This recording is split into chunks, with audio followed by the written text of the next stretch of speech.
Kaixo, ni Aitor naiz eta gaur erdi aro klasikoa, hau da, feudalismoa, azalduko dizuet.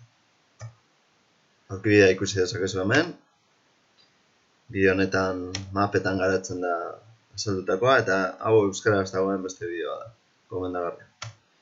Kontua da, egoera oso txarra zela Europan 9. mendeetan. Izan ere, Karlomagnok eta bere semeak mantendu zuen imperio handia banatu egin zen. Barne gerrak zeuden, eta horretaz gain, bigarren inbazioa deritzen mugimenduak. Bikingo, magiar eta sarrazenoen eraso. Horren ondorioz, segurtasun gabeko garaia edo deitzen zaio, garai honi, eta nobleek boterea lortu zuten. Hau da, erregeak gero eta botere gutxiago zeukaten, eta nobleek gero eta gehiago. Orduan, Europako lurraldeak pobreak eta ahulak zirela esan genezak. Eta hemen ikusi dezakezu, gerra gozea, inbazioak eta zein izan zen soluzioa? Hor ikusten duzuena, landagunera joatea, nobleen babesea. Bigarren inbazioak azaltzen dute neurri batean segurtasun gabeko garaia eta batez ere 3 izan ziren. Bikingoak iparraldetik eta kostatik, magiarrak edo hungariarrak ekialdetik eta sarrazenoak Mediterraneoko partetik. Bikingoa dira apur bat ezagunenak edo direnak eta fijatzen bazaret leku asko eraso zituzten eta beste batzuetan geratu ziren. Aipatu daiteke baita ere, deabroak bezala zirela esaten zutenez adarrak zituzterakoan zegoela jendea, baina benetan, haien kaskoetan ikusi dezakegun bezala, ez zeukaten adarrik. Mitoa da. Bikingoi buruzko hainbat bideo, gomendagarriak. Eta hemen ditugu magiarrak. Asiako estepetatik Hungaria, gaur egungo Hungaria ingurura joan ziren, eta bertan geratu ziren. Eta handik erasotzen zuten zaldiak eta erabiliz, Europa erdialdeaz. Baina, azkenean, Oton lehenengoak Germaniar batek, geratu zituen eta Hungarian geratu ziren. Afrika iparraldean, sarrazeno deitzenak zeuden, eta, uhartea konkistatu zituzten, eta pirata antzekoak ziren, kostak erasotzen zituzten. Guzti honek zer sortu zuen, errege-erreginak oso ahulak izatea nahi honetan. Izan ere, boterea haien azpian zeuden konde, duke eta markez eta beste noblei eman zieten. Zeren truke, haien laguntzaren truke gerretan. Orduan, tendentzia zein izan zen, ruralizazioa, hau da, gero eta diru gutxiago eta gero eta hiriak txikiago eta garrantzi gutxiagokoak, hau da, jendea hirietatik joan zen landagunera. Errege-erreginek ez zeukaten ez durrik, mapan ikusi dezakezuen bezala, adibidez Frantziako erresumaren kasuan, zona urdina bakarrik ziren zuzenean erregeak zituenak. Hau da, bera bazen, errege-erregina bazen lurralde osoko errege, baina ondoren, benetan, agintzen zuen lekua, uneko unean agintzen zuen lekua zen zona urdina. Orduan, lur gutxi badaukazu eta garai honetan lurra bada guztia, ez daukazu ez dirurik, ez armadarik, ez botererik.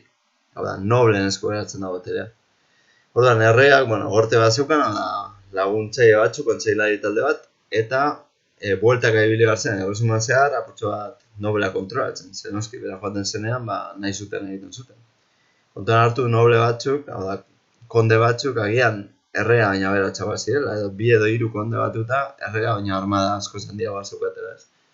Orduan hori zen egoera. Orduan, mundu honetan, harreman pertsonalak garatzen dira botere banatzeko, hau da. Erregeek noblei lurrak ematen dizkiete eta horren truke, gerran laguntza lortzen du. Hau da, erregeak behar baditu soldaduak, bere basaioak diren noblek utzi beharko dizkiote. Baina, praktikan, lurrak eman dizkieten ez noblei, noblek haien lurretan, kondado, dukado edo markezkoetan, nahi duten egiten dute. Gogoratzen badugu, erromatar garaian, imperio guztia enperadorearen menpe zegoen, eta oso zentralizatua zegoen. Orduan oso ondo funtzionatzen zuen. Baina orain, erresumetan banatzez gain, erresumen barruan, konde, duke eta markezek, euren estatu txikitxoak dituzte eta haiek nahi duten egiten dute. Orduan, Europa osoa banatu da milaka eta milaka lurreren musati txikitan, feudoetan, eta bakoitzan noble batek agintzen du. Noski, hau ez da bat ere ona gobernatzeko eta gauzak ondo funtzionatzeko. Orduan, garatzen da sistema sozioekonomiko bat, feudalismoa, eta, bederatzi hamalaugarren mendeetan gutxi gora bera Europan, egon zen sistema politiko, ekonomiko eta soziala da. Hala ere, beste toki batzuetan beranduago arte iraundu. Adibidez, Rusian, praktikoki, 20. mendera arte ez. Kontua da, feudalismoaren barruan errege eta nobleak egiten dituzte basaitzaitunak. Hau da, erregeak ematen dizkie lur batzuk bere azpian dauden konde, duke, markez eta barri. Eta hauek horren truke, jauna defendatu beharko dute gerran eta aholkuak eman, auxilium et consilium. Eta horretarako egiten da omenaldia eta investidura, zeremonia bat orgoian argazkian ikusten den. Vale. Aldi berean, basaio denak, makurtuta dagoenak, lur asko baditu, aldizki eman lur, oian zati batzuka, alditu gutxi beste basaio batzuentzat, orduan bera bihurtuko da beste basaio batzuen jauna. Eta era berean, basaio horiek bihurtuko dira beste basaio batzuen jauna. Eta era berean, basaio horiek beste basaio batzuen jaunak. Eta horrela sortzen da, lotura pertsonaleko kate bat doana erregetik azken noblera, nobleik txikiena. Baina gero, dago beste itun bat, beste akordio bat, dela joputza ituna. Eta hau ez da nobleen artean, lengua bezala. Basaio ituna beti da nobleen artean, joputza ituna ez. Joputza ituna da, noble eta langile baten arte. Orduan, nobleek ezin duten ez lanik egin, haien menpe jartzen dira nekazari batzuk. Orduan, kasu honetan, noblea den jaun batek jopuei eskainiko diena da. Edo janaria, ez badute egiten da nekazaritzan, edo agian utxiko dizkio lur batzuk. Eta lur horietan utxiko die lan egiten zerbait jateko. Baina horren truke, jopuek, eta horretaz gain, besa emango dira, vikingoak agertzen badira batean, bere gazteluan, jaunaren gazteluan, estuko dira jopuak. Baina horren truke, jopuek lan egin beharko dute. Bai jaunaren lurrak landuz, edo jaunaren gazteluan lan eginez, edo ez dakitze zerbitzu emanez. Orduan, hori dira harreman pertsonaleko bi itunak, feudalismoan. Basaio itzaituna nobleen artean, jaun basaio, eta gero hauek guztiek dituzte joputza itunak, jopuekin dela nobleak agintzen du, eta zerbitzatzen diona da langile bat. Orduan, feudoak dira ematen direnak, basaio itzaitunetan, hau da, jaunak ematen dizkio, bere basaio den beste noble bati lur batzuk, eta lur horietan egingo du nahi duen. Eta bertan jauna da polizia, da epailea, da agintzen duena, da dena. Orduan, jauna justizia banatu eta zerga biltzen ditu bertan. Orduan, erregeak ez du biltzen zergadik. Tokian biltzen dira, eta hori da erregearen arrazoetako bat, ez daukara dirurik. Eta orduan, feudoa banatzen da bi eremutan. Jaunaren erreserba eta mantxo. Jaunaren erreserban daude, gaztelua, laborantza lur batzuk, belardia, basoak, da ero, zubia, labea, prentza, errota hori guztia, jaunaren da. Eta gero, mantxoak dira, nekazari utxitako lur batzuk, eta hor egoten da errizkatxo bat, eta bat, eta bertan daude lanean, nekazari liberak, dituzte haien lurrak, edo jopuak. Lantzen dituztera, jaunak utxitako lurrak. Orduan, ustearen zati bat jaunari ematen diote, eta beste ustearen zati bat 10% elizari, hori da 10.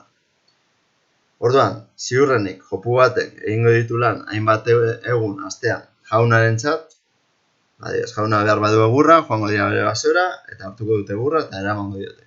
Eta gero, beste egun batzuetan lan egingo du jopuak, agian berari utxitako lurretan, gozez eziltzen. Hemen ikusten dugu, lanean, tipo bat, eta gero gaztelua. Orduan, nolako gizartea sortzen da? Sortzen da gizarte estamentala. Hau da, 3 estamentutan banatutako gizarte, 3 orden edo 3 taldetan. Zeintzu dira 3 hauek? Noblezia, kleroa eta langileak. Eta bakoitza dauka funtzio espezifiko. Hau da, nobleziak gerra, agintea eta babesa. Kleroak zer egingo dute, otoitz egin guztien salvazio espirituala lortzeko, da, guztien harima egitik, ez? Eta azkenik, beste guztia dira gehiengoa, 90 baino gehiago, dira langileak. Eta hori, hauek egingo dutela, zergaitik. Aurreko biek, noblezia eta kleroak, ezin dute egin lan. Privilegiatua dira, haien estatusa da beste bat. Daude gorago. Orduan, ez dagoen ezberdintasunik, langileek egingo dute lan eta sortuko dute haien behar duten guztia. Kontuan hartu estamentuak oso zurrunak direla. Honek esan nahi du, jaiotzen bazara langile, 199,99an hilko zela langile. Eta gauza bera, noble jaiotzen bazara. Hau da, tokatzen bazaizu loteria eta noble jaio bazara, dena joango da ondo, beti izango duzu janaria, eta beste guztien gainetik egongo zen. Baina, aldi berean, langile jaiotzen bazara, naiz eta izan besteak baino langileagoa, inteligenteagoa edo talentu gehiago izan, ez da egongo modurik inora etxe. Baina dago, salbuespen badago, kleroa. Izan ere, kleroa ez da gai seme-alabak izateko, kastidade botua daukatela. Orduan, kleroan ezin zara jaio. Altzara jaio nekazari eta egunen batean bihurtu apaiz edo monje, edo altzara jaio noble eta elizako ikargu bihurtu adibidez, gotzain, edo aita santu edo dena erako. Eta gero, sistema hau sostengatzen dago jainkoaren figura, azkenean, elizak esaten zuelako, jainkoak nahi zuela, langileak lan egitea, noble gerra eta haiek otoitza. Eta hori da privilegioa goian daudena daukatena. Orduan, 3 estamentuak errepasatuko ditugu, noblezia daukagu alde batetik, gizonen kasuan, gerra da ardura nagusia, eta salduna dira, eta horretan ez dabiltzatenean, feudetan agintzen dabiltza, edo entrenatzen, edo izatzen, edo dena. Eta gero, damak daukate oso funtzio espezifikoa, eskontzea eta seme-alabak izatea. Eliz gizonen kasuan, aita santua da elizaren buru, eta daude bi mota. Klero sekularra eta klero irregularra. Klero sekularra da ohikoena dena, eliz barruti eta parrokietan daudena, herrizketan, hirietan eta daudena. Apaiz, kardinal, gotzain, eta guztia. Eta, egiten dituzte, hiletak, eskontzak, jaunartzeak, bataioak eta bar. Eta gero, apurra mundu honetatik aparte, monasterioetan bizea klero irregularra dela, erregela bat jarraitzen duena. Eta dira monja eta monjek osatutakoak. Daude abadia batzuk, zeietan abadea-abadezak zuzentzen duten edo, eta gero monasterioak ez.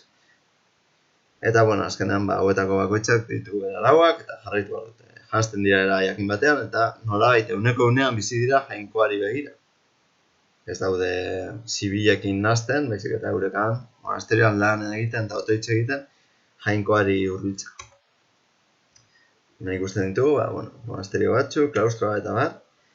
Eta gara, azkenik daude langileak, ez zehazki nekazaria langileak, gehienak nekazaria dira, baina, orokorrean dira langileak, batzuetan lan batzuk lanak egiten dituzte ez direna nekazaritzak. Dena den, langile gehienak nekazariak ziren.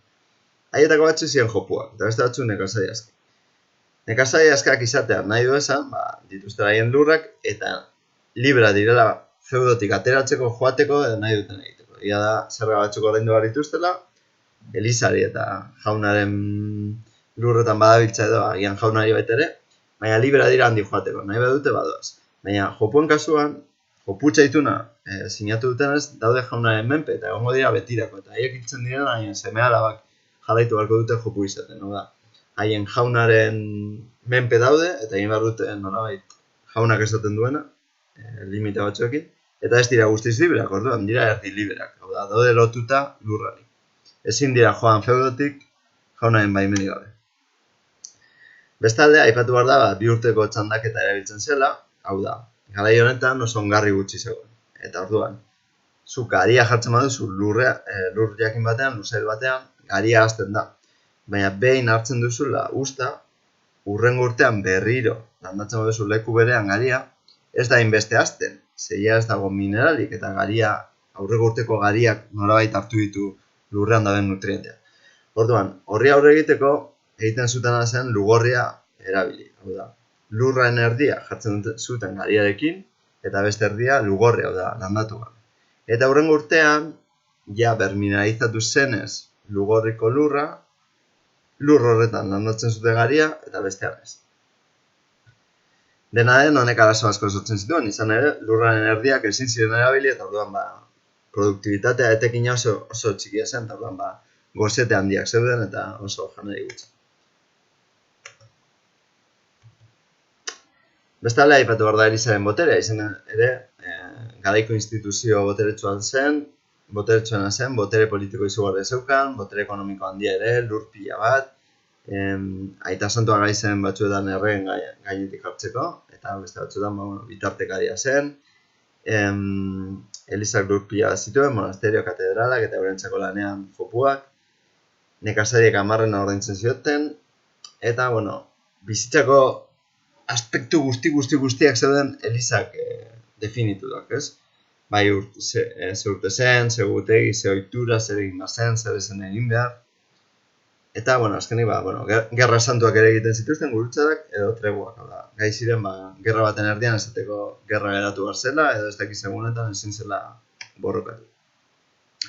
Eta, bueno, mapa honetan ikusten dugu, nola apurka katolikoak iparralderantz joan ziren Eskandinavia arte, zona naranja, bikingoak ere azkenean, kristautu ziren, eta gero, imperio bizantziarrak, erlijio ortodoxoa, kristautasun ortodoxoa edatu zuen, gaur egungo ekialdeko Europa erantzez. Hor dituzue logoak. Eta aipatzekoa da baita ere, gurutza da eta Erroma eskunen kontua. Jesus da kristautasunaren profeta, baina Jesus jaio eta bizi zen zonaldea, Jerusalem inguru hori, zegoen musulmanen esku. Hau da, beste erlijio baten kiden esku. Eta hori, aita santuari zitzaion gustatzen. Orduan, hasi zituen gurutzada batzuk, hau da, esku hartze militar batzuk, baina zirenak erlijiosoak. Hau ez da gerra lortzeko besterik gabe lur gehiago, baizik eta atzean jartzen den arrazoia, da erlijioaren arrazoia. Gero benetan ez da beti horrela. Baina, bueno, printzipio zen, hasiera batean pentsatzen da lur santua musulmanei kentzeko modu bezala. Orduan, bidaltzen dira gurutzeekin batera saldun kristauak, eta esaten zaie, kristatu behar dutela lur santu. Eta hor dituzue, 8 gurutza. Bestalde, Erromes guneak sortzen dira. Musulmanak Mekara doaz, hori da haien leku sakratua, baina kristauen kasuan, Erroma, Santiago edo Jerusalem, arrazoi ezberdinen gaitik, toki sakratuak dira. Hor ikusten duzuen bezala, bideak daude eta Erromesak oinez, joaten dira toki horietara, bidaia erlijiosoak egitera eta jainkoari gauzak eskatzen. Gurutza den bideoa oso ondo dago, eta azkenik ekonomia feudala artearekin amaitu bainaten. Kontua da, ekonomia feudala da guztiz autarkikoa hasiera baten. Hau da, feudo bakoitza gai da behar duen ia guztia sortzeko. Janaria, arropa, tresnak. Horrek esan nahi du merkataritza ia desagertzen dena. Hau da, ez dute behar kanpotik ezer ekartzea, haiek sortzen dute guztia. Noski, aldi berean, honek sortzen du pobrezia pila bat, ez badizute ezer ekartzen kanpotik oso gauza gutxi dituzu. Orduan, trukearen bidez aldatzen zituzten gauzak, adibidez, oiazko bi aldatzen dizkizu, txerriaren hanka horregaitik, edo gari zaku bategatik. Eta orduan, txampona bada apurka desagertzen, ez? Nekazaritza da aktibitate nagusia, lurra zen gara honetako gauzarik importantenaz, txampona ia desagertu dira. Eta orduan, nekazaritza egiten zuten, baina lanabez eta teknika eskazak zituzten oso janari gutxi lortzen zuten. Abeltzaintza ere, txerri, behio eta baina egia esan ez zeukaten ere askorik, eta orduan, ziurrenik okela oso gutxi jaten zuten, eta ziurrenik jaune bakarrik, hau da, jopuek ez zuten jango, ia inoiz, ez da biazko bat ere, ez. Gero, eskulangitza oso gutxi zegoen, feudetan norbaitek egin behar zituen etxeak, edo tresnak edo dena darako, baina oso gutxi. Eta gero, merkataritza ere oso gutxi, ze txamponik ez zegoen ia, segurtasunik ez zegoen, biderapurrak zeuden, orduan, oso gutxi ematen zen. Aberatzentza zerbait, lusuzko merkataritza eta baina, herria arruntaren txatuz. Eta hemen da apurtxo bat, hemen hartzen da laburpen oso bat, feudalen mapa bat, eskuman, eta gero, gai guztia oso ondo laburtuta eskema honetan. Gizartearekin, apur bat monasterio eta gaztelua eta feudoaren alde, nekazarien aldearekin, eta gero gizartea hor, eta ituna ezberdina, bai basaiutza ituna eta baita ere joputza ituna. Azkenik artearekin amaituko dut, baina, enaiz honekin luzatu nahi, ze gero espezifikoki tratatuko dut gaia beste aurkezpen batean. Kontuan hartu, Europa feudetan banatzen dela, oso pobrea dira, analfabetoak, monasterio eta makarrik ordea jakintza, orduan arkitekturik ez dago. Orduan, ez dira gai, eraikuntza handiak egiteko lehen bezala. Erromatarrak eraikuntza zoragarriak egin zituzten, bizantziarrek baita ere, Erromatar jakintza hori gorde zuten, baina orain guztiz deprimituta dagoen Europa pobre eta rural honetan, ez dakiteia artea lehen bezala egiten, ez? Orduan zer egiten dute arkitekturaren kasuan, elizak eta ermitak, noski, erlijioak dominatzen du mundu osoa, eta egunero gauza guztia daude kristautasunarekin lotuta, baina kontua da eraikuntzak egiten zituztela oso basuak, eta harriz beteak eta oso leiho gutxiekin. Zergaitik, ez ekitelako bestera batean egiten, ez? Orduan oso argi gutxi daukate, eta apain nahiko simpleak dira, ez? Hor ikusten dituzue, adibidez berdinak. Oin plano ezberdinak. Basilikalak asko, baina, gero gurutxe formakoak ere. Eta, elementu sostenitu, sostengatzai eta apaingarriak badaude, baina, dira nahiko simpleak, ez? Azkenean, kainoi ganga eta erdi puntuko arkua gehien bat, eta gero, horma kontrafuerte asko, oso astuna direlako eraikuntzak, ez? Hor ikusten dituzue, elementu ezberdinak. Eta, Fromistako San Martin izan daiteke adibide honenetako bat, ez? Ikusten duzu, basua, iluna,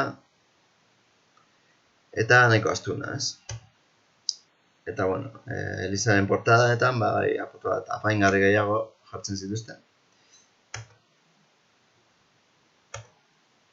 Eta, bere monasteria dago, azkenean zer da monasteria. Eliza bati albo batean jartzen zaio klaustroa, eta monjeak bizitzeko behar duten guztia. Lo egiteko leku bat, sukaldeak, liburutegia. Azkenean, monjeak ziren garaianetan irakurtzen eta idazten zekiten bakarrak, eta eurek kopiatzen zituzten liburuak, ez? Baina eurek ziren Erromatar jakintza gorde zutena, hor eskuman ikusten duguna ilustrazioan ikusten den bezala, ez? Monjak ere bazeuden, eta hori ikusten dugu klaustroa. Pinturari dagokionez, azkenean arkitekturaren menpe dago, hau da, ez da egiten pintura bera bakarrik, sartzen da Elizaren hormetako forma errespetatuz, freskoak egiten dira, hau da hormetan. Era freskoan bustita dagoen, oraindik umel dagoenean, pintatzen da. Fijatzen bazarete, helburua ez da pintura naturalista bat, hau da, benetako pertsonak eta irudikatzea baizik eta simboloen bidez, adieraztea, analfabetoaren herriari, zer den zer, hau da, hor ikusten dugu adibidez, Jesus, eta hor ikusten dugu alfa eta omega, hau da, dela hasiera eta bukaera, hor ikusten dugu almendraren barruan, eta horrelako ikusten ditugu evangelistak, San Marko eta guztia laurak, eta bakoitza doka irudikatzeko era bat. Eta orduan, jendeak badaki nor den nor bakarrik ikusita irudia. Eta orduan, azkenean funtzioa da erlijioso didaktikoa, hau da erakustea jende arruntari, nor den jainkoa, nola Jesus hitzen, euren bekatua garbitzeko, nola ona badira, zerua joango diren, eta ez badira infernura, eta ez. Eta orduan, noski, gaiak egin bat dira religiosoek. Naiz eta, batzuetan nobleziari lotutakoak ere badaude. Eta eskulturari dagokionez, antzeko zerbait. Arkitekturaren menpe dago baita ere, eta naturalismo gutxi dago, eta gainera gaiak religiosa dira. Ez beti harriz, baina, gehienetan harriz. Eta gero hor ikusten duzu, beste artelan batzuk, gehien bat nobleziarenak, edo, ez azkenean eurek ziren abeatzen. Eta, azken bideo hauetan, informazioa gehitu dezakezua. Eta, bibliografia daukazu hemen, eta maila. Besterik gabe, espero dut lagungarria izana, eta, ondo segi. Gur!